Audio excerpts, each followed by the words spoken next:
नमस्ते दोस्तों, स्वागत है आपका। आगे बढ़ने से पहले आप सभी को फिल्टर्ड फाइनेंस एंड मेरी यानी ओमकार ठाकुर की तरफ से तहे दिल से दिवाली की हार्दिक शुभकामनाएं। Wish you happy Diwali. क्योंकि आज का टॉपिक दिवाली के ऑस्पिशियस डे यानी मुहूर्त ट्रेडिंग के रिलेटेड है। यहाँ पे हम लोग नेक्स्ट 10 मिनट्स में देखने वाले हैं मुहूर्त ट्रेडिंग होता क्या है, कब होता है, लास्ट 20 ईयर्स में मुहूर्त ट्रेडिंग में क्या रिजल्ट मिले हैं। यही नहीं तो बेस्ट 9 स्टॉक्स हम लोग देखने वाले हैं हर एक सेक्टर से। तो लेट्स स्टार्ट मुहूर्त ट्रेडिंग स्पेशल एनालिसिस। मुहूर्त ट्रेडिंग यानी एक ऑस्पिशियस डे होता है। लक्ष्मी पूजन के दिन 1 घंटे के लिए मार्केट चालू होता है। यहाँ पे बहुत सारे इन्वेस्टर्स लॉन्ग टर्म के लिए इन्वेस्ट करते हैं। ये अभी से नहीं तो बॉम्बे स्टॉक एक्सचेंज में 1957 एंड एनएसई में 1992 से चलते आ रहा है। माना जाता है कि पॉजिटिव नोट पे फाइनेंशियल ईयर की शुरुआत होती है, यानी जिसे हम संवत ईयर कहते हैं। बहुत सारे लोग अपने बच्चों के लिए लॉन्ग टर्म के लिए इन्वेस्ट करते हैं, फिर वो एक पेनी स्टॉक क्यों ना होने दो, लेकिन एक ऑस्पिशियस डे शुभ मुहूर्त पे बाय करना चाहिए पॉजिटिव नोट पे, तो ऐसे माना जाता है। एंड ओवरऑल मार्केट में देखोगे तो पॉजिटिव ही होता है, क्योंकि बहुत सारे लोग बाइंग के पीछे पड़ते हैं, कोई भी वो टाइम पे सेल नहीं करता है। तो ये खास बात है। इस साल 2025 में मुहूर्त ट्रेडिंग होने वाला है 21 अक्टूबर 1:45 PM से 2:45 PM यानी दोपहर को होने वाला है। एवरी ईयर आपने देखा होगा लास्ट कुछ 4 to 5 ईयर्स में इवनिंग के टाइम होता है, लेकिन इस साल शुभ मुहूर्त दोपहर के टाइम पे है 1:45 से 2:45, सिर्फ 1 आवर के लिए। लास्ट 20 ईयर्स में मार्केट ने क्या रिजल्ट्स दिए हैं ये शुभ मुहूर्त पे, वो देखते हैं जो आप स्क्रीन पे देख सकते हो। 20 ईयर्स में सिर्फ 5 टाइम्स मार्केट निगेटिव में क्लोज हुआ है, जो आप स्क्रीन पे देख सकते हो। एंड कोरोना या फिर लॉकडाउन के बाद आप देखोगे तो नंबर्स अच्छे खासे पॉजिटिव आपको दिखाई देंगे। क्यों? तो उतने इन्वेस्टर्स ऐड हुए हैं, मतलब बहुत सारे लोगों को मार्केट का नॉलेज आ गया है। जहाँ पे हार्डली 3% लोग इंडिया में से इन्वेस्ट करते थे या फिर उन्हें पता होता था स्टॉक मार्केट के बारे में, आज के दिन देखोगे तो वो नंबर कहाँ के कहाँ चला गया है। So hopefully this year we are expecting market will close on positive note. Now let's move on to the stocks. जो मैं 9 स्टॉक्स डिस्कस करने वाला हूँ वो हर एक अपने इंडस्ट्री से ट्रेंडिंग स्टॉक्स है, फिर वो फंडामेंटली होने दो या फिर टेक्निकली होने दो, दोनों भी हम लोग एनालिसिस करके देखेंगे, फंडामेंटल एंड टेक्निकल। आप स्क्रीन पे देख सकते हो 9 स्टॉक्स आपके सामने है, जिसमें हम क्या क्या चीजें कंपेयर करेंगे। P ratio, market cap, quarter on quarter sales, quarter on quarter profit, actual numbers क्या है, debt to equity ratio and PAT margin भी यहाँ पे आप देख सकते हो, और ROCE।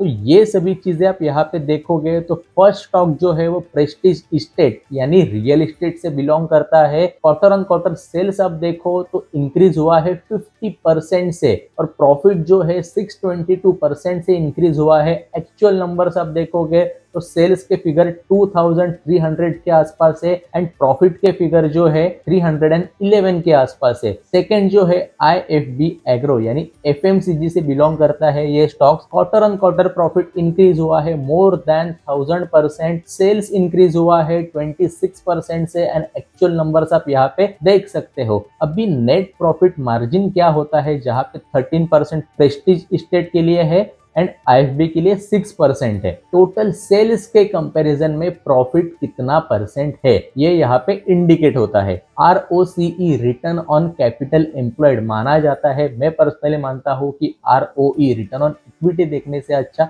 ROCE आप देखोगे तो वो ज्यादा बेनिफिशियल रहेगा। अगर आपको 7% सिर्फ यहाँ पे दिखाई दे रहा है, 6% यहाँ पे दिखाई दे रहा है, लेकिन जो आने वाले टाइम्स में नंबर आपको क्वार्टरली प्रॉफिट के चलते या फिर ईयर ऑन ईयर प्रॉफिट के चलते, यही नहीं तो फंडामेंटल एनालिसिस क्या कह रहा है उसके बेसिस पे ये स्टॉक्स मैं आपको बता रहा हूँ। फिर आप वो पीयर कंपैरिजन करके डेफिनेटली देख सकते हो, it's up to you. Third stock से जो ऑटोमोबाइल सेक्टर से बिलोंग करता है Bajaj auto. Current market price आप यहाँ पे सभी स्टॉक्स की देख सकते हो। बजाज ऑटो की थोड़ी हाई है, थोड़ी यानी बहुत ज्यादा हाई है, 9000 के आसपास है। पी रेशियो 33 के आसपास है। प्रेस्टीज स्टेट का आप देखो पी रेशियो थोड़ा ओवर वैल्यूड था, लेकिन एनीवेज टेक्निकली स्ट्रांग है वो स्टॉक। डेट यहाँ पे देखोगे तो बहुत ज्यादा हाई है, लेकिन डेट टू इक्विटी के साथ कंपेयर करोगे तो बॉस लेस देन 1। ऑलमोस्ट सभी कंपनीज लेस देन 1 है एक्सेप्ट महिंद्रा एंड महिंद्रा, इसका 1.67 है। मैं बीच बीच में बोल रहा हूँ ताकि मतलब आपको भी लिंक लगे कि यस ये रेशियो क्या कहता है। बैंक ऑफ बड़ौदा या फिर एचडीएफसी बैंक, उनका काम ही होता है lending and borrowing,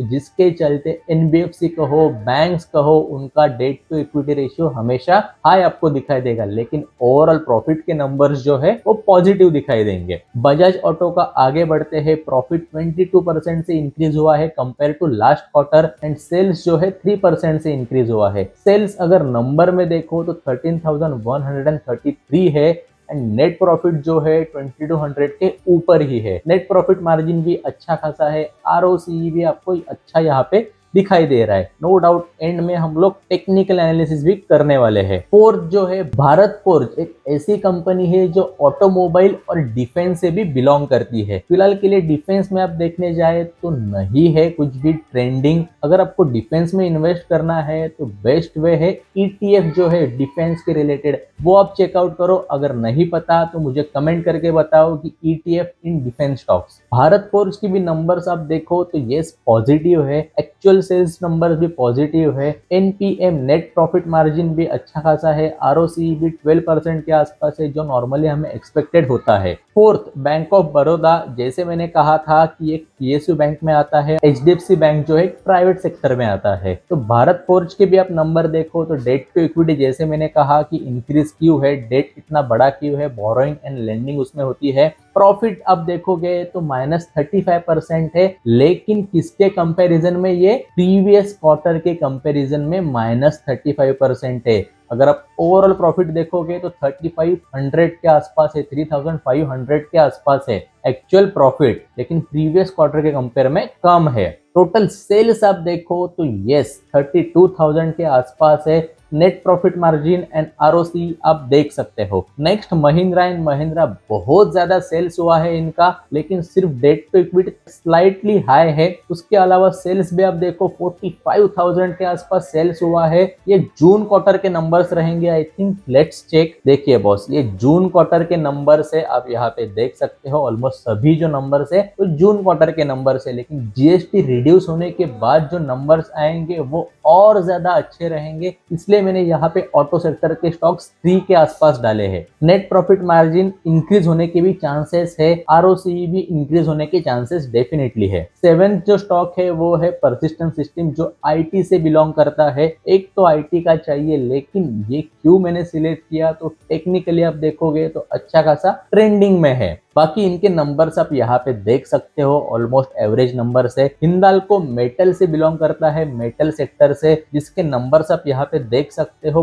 profit percentage जो है वो प्रीवियस क्वार्टर से -24 है and quarter on quarter sales जो है वो प्रीवियस क्वार्टर से कम है। एक्चुअल में आप देखोगे तो अच्छा खासा सेल्स हुआ है इनका भी। सेल्स आप देखो तो 64,000 के ऊपर है एंड नेट प्रॉफिट देखोगे तो 4,000 के ऊपर है। तो आई होप आपको यहाँ तक पता चल गया है। तो ये वीडियो पसंद आया है तो पहले लाइक करना वीडियो को, चैनल को सब्सक्राइब करना for such informative videos. And आने वाले टाइम में एआई जेमिनाई के ऊपर आप कैसे फंडामेंटली स्ट्रॉन्ग स्टॉक्स फाइंड कर सकते हो वो आपको पता चल जाएगा। इसके पहले भी एआई के ऊपर कहो, फिर ग्रुप एआई होने दो, चैट जीपीटी के ऊपर, आईपीओ एनालिसिस, आईपीओ रिव्यू के ऊपर हर एक चीज हम लोग डिस्कस करते आ रहे। गोल्ड में क्या हो सकता है, एसआईपी किस में बेस्ट है, कौन से ईटीएफ या फिर एसआईपी बेस्ट है, क्रिप्टो करेंसी, हर एक चीज कवर करते आ रहे हैं। तो देर किस बात की, अब भी चैनल को सब्सक्राइब करना एंड फ्रेंड्स एंड फैमिली के साथ शेयर करना।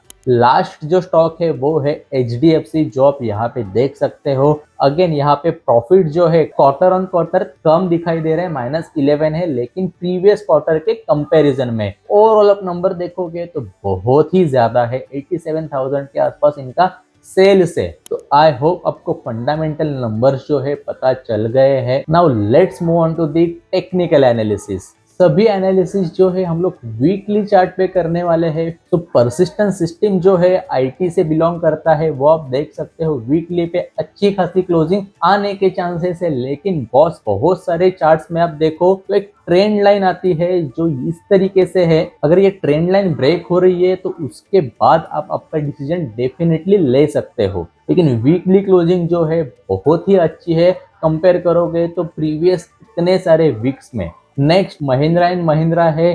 चांसेस है कि जब भी न्यू क्वार्टर के रिजल्ट्स आ जाएंगे तो एक अच्छा खासा हमें रैली देखने मिल सकता है। थर्ड, बैंक ऑफ बड़ौदा का भी आप स्टॉक देख सकते हो। अच्छा खासा एक बिग स्पाइक हमें एक्सपेक्टेड है। क्यों? तो बहुत टाइम से ये रेजिस्टेंस के ऊपर खड़ा है ये स्टॉक। लेकिन आने वाले टाइम में एक्सपेक्टेड है कि यस, नंबर्स भले कम लगने दो, पॉजिटिव नंबर्स हमें दिखाई दे रहे हैं, तो यस हो सकता है कि अच्छी खासी रैली हमें यहाँ पे देखने मिल सकती है। नेक्स्ट, भारत फोर्ज में एक रैली एक्सपेक्टेड है क्योंकि बुलिश ट्रेंड स्टार्ट होने के पीछे है ये स्टॉक। अदरवाइज आप डेली में भी देख सकते हो तो अच्छा खासा मोमेंटम हमें एक्सपेक्टेड है। रेजिस्टेंस जो है ब्रेक होने के बाद we can expect yes one good move, definitely we can expect. Next जो है प्रेस्टीज, जैसे मैंने कहा था कि ये ट्रेंड लाइन ब्रेक होने दो तब जाके आप अच्छा खासा एक मूव एक्सपेक्ट कर सकते हो। जस्ट अ मिनट, एक ट्रेंड लाइन जा रही है, उसके ऊपर क्लोजिंग तो हमें मिल रही है, लेकिन एक जो रेजिस्टेंस है यहाँ पे पुल बैक देख के डेली पे भी पुल बैक मिलेगा तो भी चल सकता है। लेकिन अच्छा खासा एक मूव हम एक्सपेक्ट कर सकते हैं जो कि एक ऑल टाइम हाई देके जा सकता है। नेक्स्ट जो है बजाज ऑटो में भी आप देखो तो यस, एक बुलिश रैली आने के पीछे है, एक बुलिश ट्रेंड फॉर्म हो रहा है। नंबर्स अगर फंडामेंटल के अच्छे हैं तो आने वाले टाइम में जब क्वार्टरली रिजल्ट्स आ जाएंगे अच्छा खासा गेन हमें देखने मिल सकता है। IFB एग्रो ऑलरेडी अच्छा खासा मूव दे चुका है और आने वाले टाइम में अगर नंबर्स अच्छे रहेंगे तो और ऑल टाइम हाई हमें देखने मिल सकता है। लास्ट जो है HDFC bank, yes definitely we are expecting कि यस एक अच्छी खासी रैली हम लोग यहाँ से एक्सपेक्ट कर रहे हैं जो हमें 15 to 20 पॉइंट्स देके जा सकती है, नो डाउट। क्योंकि HDFC एक बड़े फैमिली से बिलोंग करता है एंड निफ्टी 50 का भी पार्ट है। अगर निफ्टी 50 को भी हिलाने की ताकत है वो तो फिर वो रिलायंस एंड HDFC के जैसे स्टॉक्स में डेफिनेटली है। तो आई होप आपको ये 9 स्टॉक्स के बारे में पता चल गया है। वीडियो पसंद आई है तो डेफिनेटली लाइक करना, आपके फ्रेंड्स एंड फैमिली के साथ शुभ मुहूर्त के लिए ये वीडियो डेफिनेटली शेयर करना। And thank you so much दोस्तों, सभी को दिवाली की हार्दिक शुभकामनाएं। See you guys in next video. Thank you so much.